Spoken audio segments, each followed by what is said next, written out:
I'm Mary Alice Williams. I'm the president of the Nokomis Foundation, and this afternoon it's my pleasure to be here with Naomi Wolf, who has been called a public intellectual. I loved that when I read that about her. She is the author, probably most notably, of the book, The Beauty Myth, and she'll be talking about that later this evening in an address at Grand Rapids Community College's Diversity Lecture Series. But today we're going to have kind of a freewheeling conversation with Naomi about some of her other interests, which are to engage citizens and to help citizens realize that not only do they have the opportunity, they, I think, have an obligation to be aware and to find ways to be engaged in this dream of creating a better America. In the times that we live in, that's a pretty tall order for many of us, and so it's helpful to know that she's written a new book called Give Me Liberty, which the first part of it is reflections on what exactly the American idea is, and the second part got me really excited because it's a recipe for those of us who may have forgotten how to be a citizen. So that was my take from the book, Naomi, and I'm very grateful that you wrote it, and I'd like to know maybe how did you get thinking about writing such a book, and how does it flow from the rest of your work? Thank you. Well, first let me say that is one of the nicest and also most succinct summaries of the book I've heard, so I really appreciate that. I wrote this as a sequel to a previous book I'd written just before this called The End of America. And The End of America was very dark because it looked at 10 key action steps that dictators always take, whether they're on the left or on the right, in any society at any time, to close down democracy. And it made the case that we were seeing those 10 steps being put in place in the United States. Talked about a shift toward fascism. Correct. And every single thing, unfortunately, and I'm not saying this with any satisfaction, unfortunately every single thing I predicted in that 2007 book has not only come true, but gotten even worse than I could have ever imagined.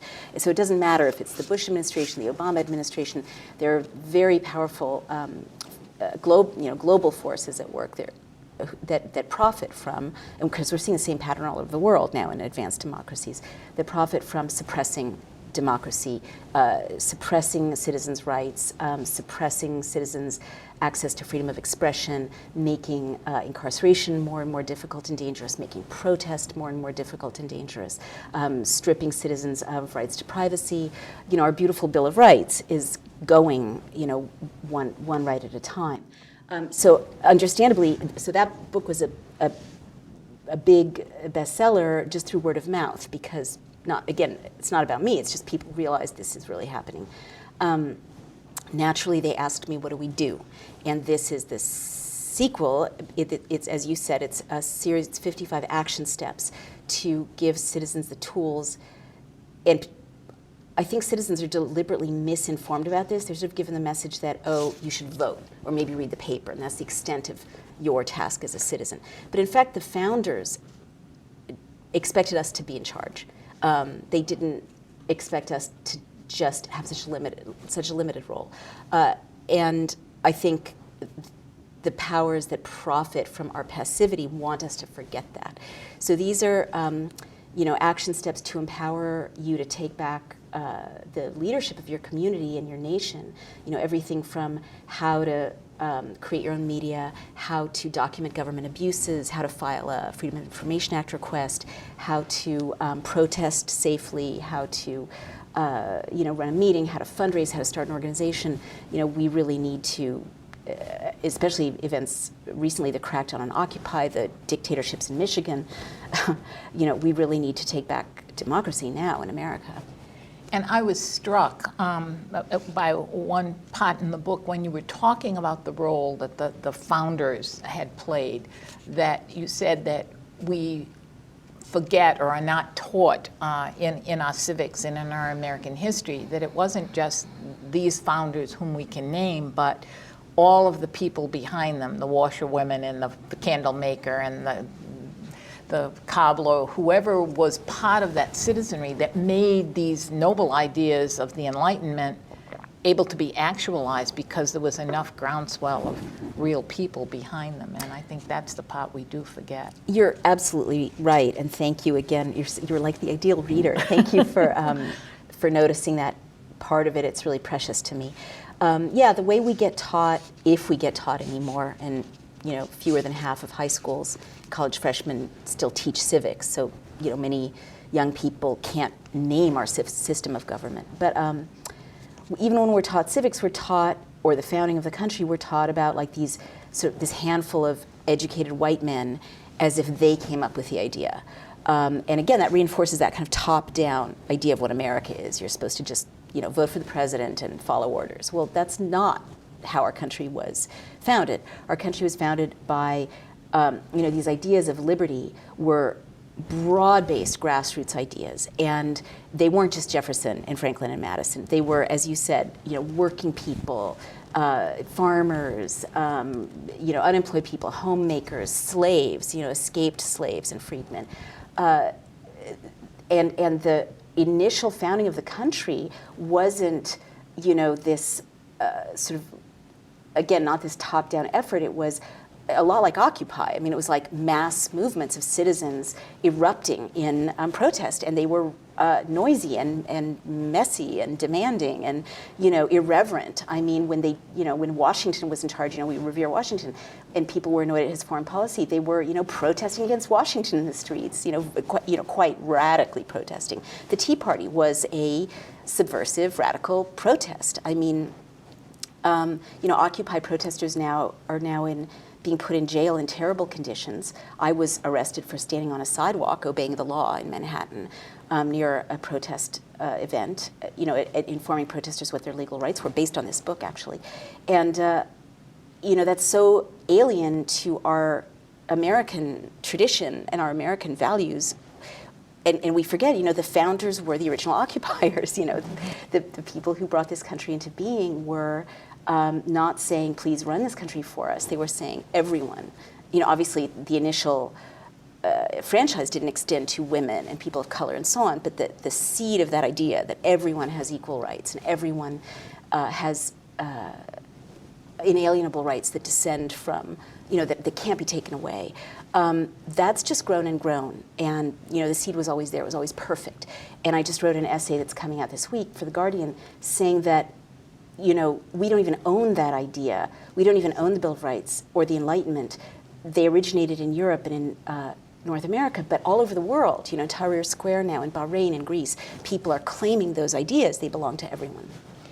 And that's one of the things that I think it's, as I reflect on it, it's incumbent on us. If people all over the world are claiming those ideas, which we tend to think of, again, perhaps in our limited knowledge, as uniquely American, but it feels like what you're saying is they're uniquely human.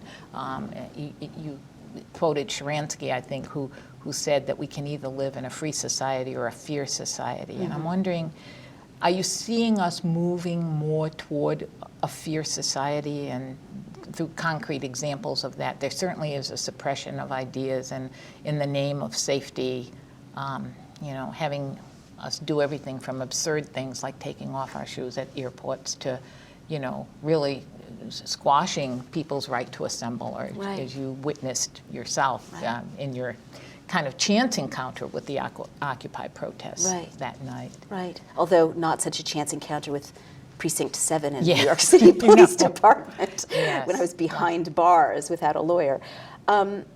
Yes is the terrible answer. I mean, I'm seeing things I never thought I'd see in my lifetime in the United States of America.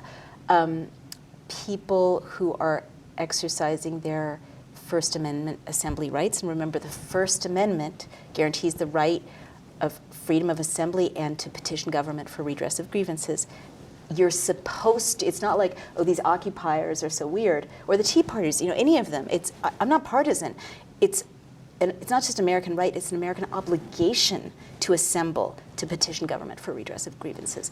People who are doing that are being in LA, handcuffed with cuffs so tight that they lose, they get nerve damage. I just saw a horrible video this morning of young people in Miami who were planning an Occupy event, and a SWAT team with like submachine guns surrounded them and made them kneel on the ground and put their hands like this, and they're like, they're surrounding them armed with their guns pointing at them. People facing felony convictions, 10 years in jail for protesting. The people who were arrested with us and who were in the courtroom when my partner and I were, the DA chose not to move ahead with charges. They're facing, 15 days in Rikers Island, which is one of the most violent prisons in America. And these are for constitutionally protected rights. The Patriot Act. If you're an activist group, you can just assume that your correspondence is being read. The FBI has been sending out trial balloons, letting people know that they're trawling social media. This Marine, like every day there's something. A Marine got investigated for criticizing Obama on his Facebook page.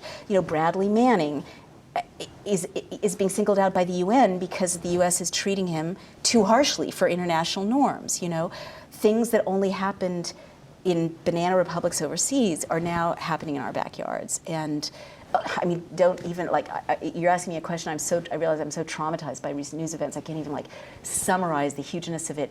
That effectively there's so much. But NDAA, the National Defense Authorization Act, was rammed through on New Year's Eve, and now we don't have due process anymore. It is literally martial law now because the president said, I have the right to detain any American forever without charge or trial. As I listen to you talk and feel both your passion and your indignation about these issues, it feels like you've made, I don't think our evolution as societies or persons are ever linear, but it seems like you've made a progression from some of the early work that you were noted for, the work that you did in The Beauty Myth and other earlier books that you wrote, which posited that societies that oppress and stifle the voices of women are societies that are really planting the seeds of their own destruction. And this seems like some of that coming home to roost. And I'm wondering if obviously all of us are citizens and our obligations aren't segregated by gender, but do you think that given some of the things that are going on with domestic politics right now, that what's happening to women especially, efforts to control and suppress the voices of women and the health needs of women are part and parcel of all of this? Yeah, I do, and that's again, you're asking all the right questions. What's happening now, I'll tell you what's happening now in America. Everyone is starting to be treated like black people, and everyone is starting to be treated like women. And what I mean is, when I first went around the country with The End of America, it was African Americans who didn't need me to break through any layer of disbelief or denial because they knew perfectly well that the United States government was capable of lynching them, cover-ups, kidnapping them, persecuting them. It was not news to them. And women's bodies have always been afforded less protection than men's. The state has always wanted to legislate and invade women's bodies. The battles over abortion rights, or it's not just over abortion rights. In totalitarian countries, you have battles over, enforced fertility or denied fertility and so on. It's not ideological. It's just about control. So now, certainly, I see a connection between the vaginal exams in Egypt, where women protesters are punished by being traumatized with a pelvic exam in front of strangers, virginity test, right? That is certainly part and parcel of this intimidation of a transvaginal sonogram, what Doonesbury called shaming wands, right? If you're going to have an abortion, first we're going to violate you vaginally and punish you, and your bodily integrity has no meaning. And the way that the TSA molests people now, which is pure theater. I travel all over the world, and absolutely nowhere does anyone grope anyone's genitals, even in countries that have sustained terrorist attacks, like Israel or Britain or Spain. It's illegal to grope anyone's genitals when you're going through security, and they are perfectly comfortable making sure that you're not carrying any weapons without groping your genitals. And I firmly believe that the genital groping that people are subjected to if they don't go through the cancer machines, which are run by Michael Chertoff, you know, who is a good friend of the book, et cetera, right, making millions for each machine, it is part of a kind of theme of theater that's about teaching citizens that they don't have bodily integrity, that they're subjected to the will of the state, that they can't resist. Yeah, unfortunately, just to conclude, everyone's being treated like women now. And that's an interesting way of putting it. And I think that, you know, at the core of feminism is that notion of individual choice and freedom. And again, that comes back. And it's a choice, it's the freedom to choose whatever it is you choose. And your choice might be radically different than my choice, but as autonomous human beings, we have those rights. And I think that, again, it struck me that, you know, 20 years ago you were writing about that in the beauty myth as the reason that it was so important for us to not be manipulated by advertising, manipulated by erroneous notions of perfection that are unattainable. And then you talk about what choice and freedom and happiness means in this book. And it isn't just, you know, I think you said it isn't just the right to browse through catalogs and be happy at thinking about what more things I can accumulate at any given moment, but that happiness as a common good, you know, pursuing the greater good as kind of an obligation of the citizen.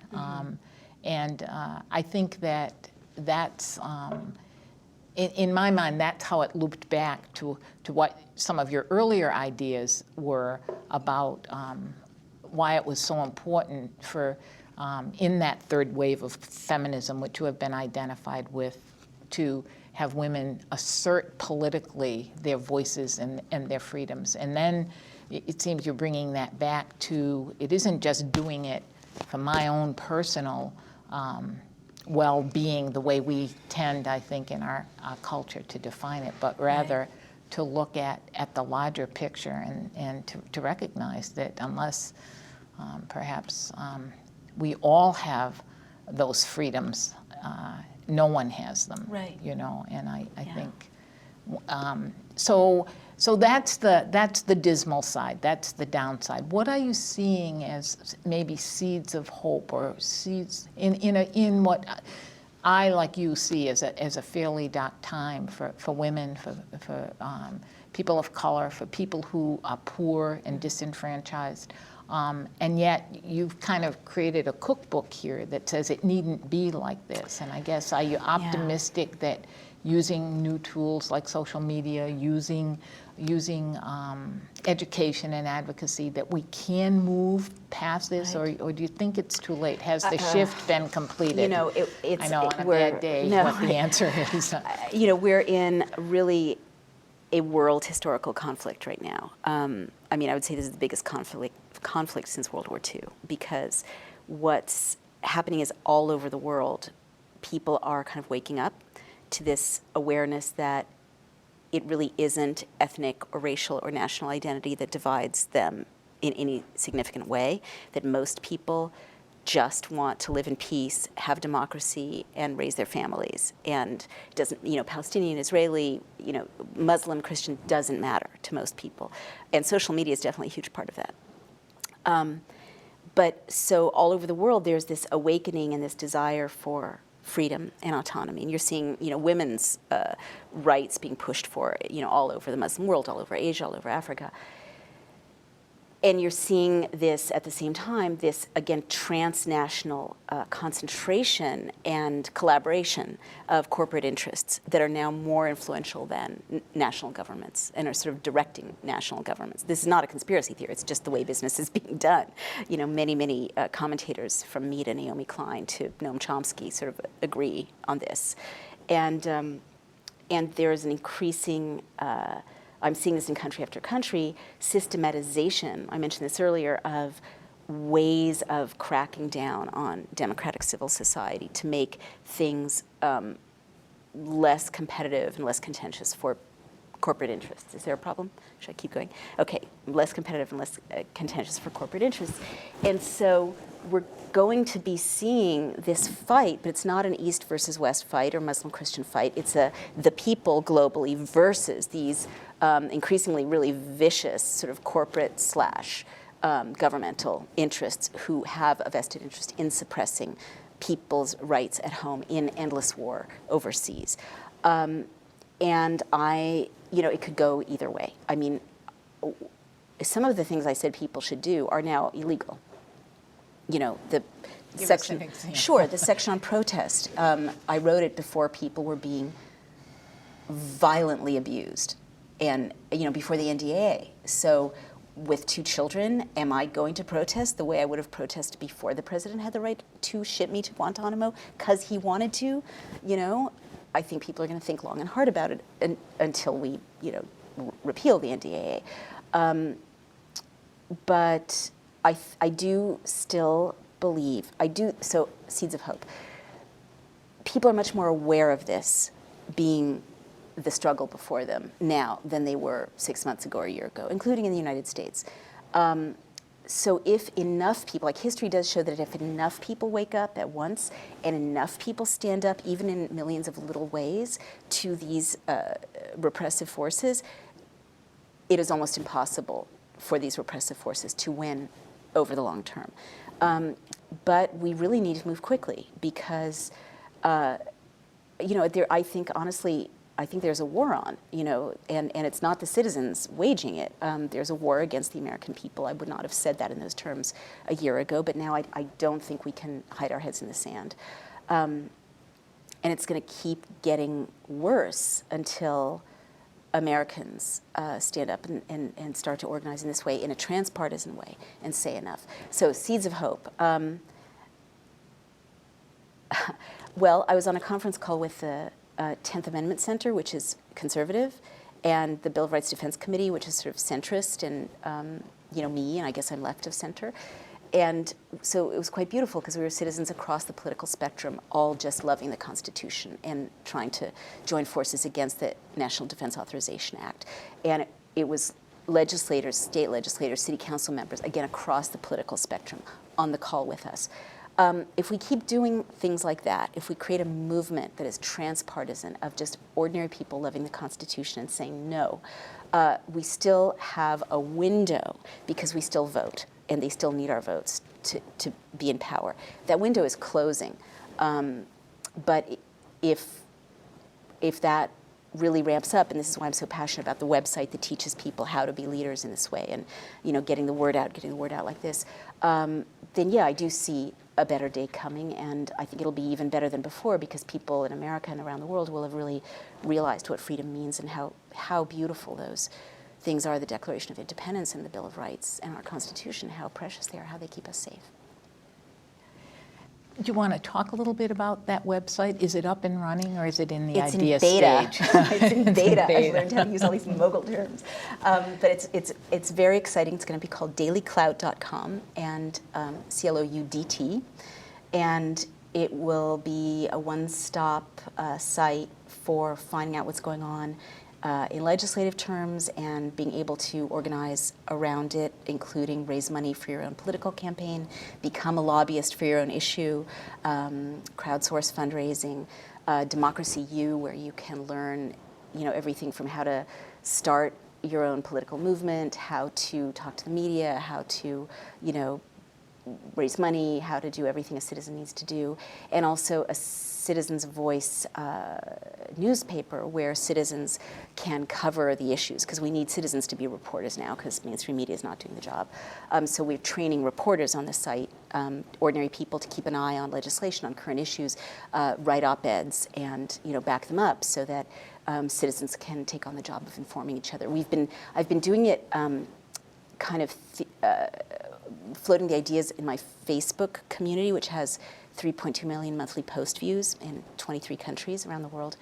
And it's incredibly successful. I mean, the reporting that citizens do when you train them is so much more dimensionalized than the reporting that even good investigative reporters have time or resources to do these days. That's interesting. Here in Grand Rapids, we no longer have a daily paper. There's some awful thing on called e-replica, which is supposedly a replica of the daily paper that's no longer delivered to your home. But some of the most exciting local reporting on issues is being done by an electronic vehicle called the Rapidian, and they are covering, and it's exactly what you're talking about. It's citizen journalism. I'll have to take a look. Yes, How exciting. and it really is a hopeful sign that people are recognizing that they too have an obligation to report on the issues and do more than transmitting to their local TV station, the funnel cloud. You know, exactly. That if we can get our video cameras out and recognize the funnel cloud might be of danger or of interest, there are other things that we should be reporting on as they affect our lives and the issues that Absolutely. And can I affect just us. say, I mean, I don't know if we have time for this, but can I just say, as a journalist, I'm so amazed at this model because, you know, we were talking just yesterday. We were talking about Gaza, you know, and what's going on in Gaza, and someone from Israel posted a piece in the Haaretz business section about the manufacturers of Iron Dome, which is Boeing, which is the anti-rocket technology that is being put in place now when there's rocket attacks, and that they were using the rocket attacks to go to investors to raise $500 million shekels. And then someone else was doing live footage, you know, on the ground reporting from Gaza, like Twitter feeds from Gaza.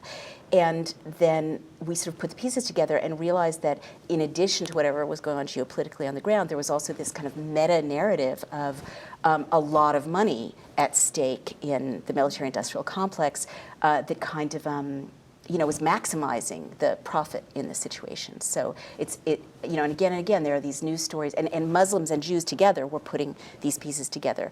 Once you teach people how to really source material very well and how to do firsthand reporting, what's a good source, what isn't, who, what, where, why, how, you know, the resources that you get with all these good minds around the world putting the picture together is just phenomenal. And that's a hopeful sign. It is a hopeful sign. And you blog and you are on Twitter. I do. I have help from a wonderful webmaster, Danielle Holk. Okay. Because I'm just an English major. This stuff is all very new to me. Okay. I'm an English major too, so we can rule the world, we English majors. Well, I want to thank you. This has been a great opportunity to chat with you. You have provocative ideas. Again, the book is Give Me Liberty, a handbook for American revolutionaries, and it makes the case that the American Revolution is an ongoing process and that in fact our core key documents not only tell us we should, but require us, if we're going to be citizens, to keep engaged in this process and to help create a society where all people can experience justice and opportunity and access to the things that we all say we want when we call ourselves Americans, and now perhaps global citizens as well. So thank you very much, Naomi. Thank It's you. wonderful to talk to you. Thank you so much.